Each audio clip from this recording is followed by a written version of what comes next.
Vice chairman সহ union পরিষদের chairman বিন্দু, বিভিন্ন সেক্টরের অফিসার বিন্দু, প্রিয় ছাত্রছাত্রী সুধীবিন্দু, সবাইকে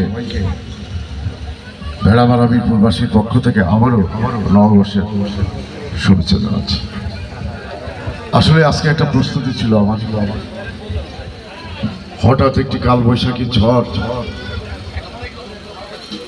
আওয়ামী ঘরানার মানুষের মুক্তিযুদ্ধের পক্ষের শক্তির প্রতি একটি বড় ধরনের আঘাত এসেছে। গত রাত্রি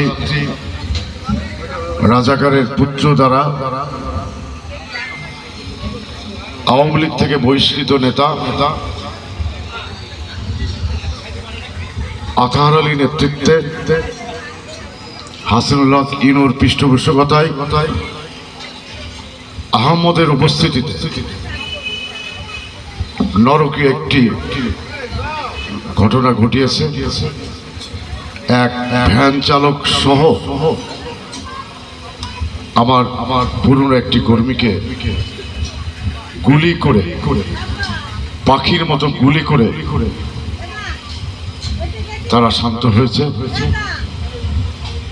৭২-এর পরবর্তী থেকেই হাসিনুল্লাহ ইনুর নেতৃত্বে জাসদ গণবাহিনী যেভাবে ভোর মার্ডার, যেভাবে এই মিরপুরের কৃতি সন্তান সর্বপ্রথম উপজেলা চেয়ারম্যান মারফত আলী হত্যার পিছনে জাসদ গণবাহিনী যে নেতৃত্ব দিয়েছিলেন, সেই হত্যাযজ্ঞ থেকে মানুষ যখন গত ৭ই জানুয়ারি ঘৃণা ভরে প্রত্যাখ্যান করে আমাকে এমপি করেছে, সেই সময় উনি তার সেই পুরনো মুখোশ খুলে আমাকে সহ হত্যার ষড়যন্ত্রে লিপ্ত হয়েছে।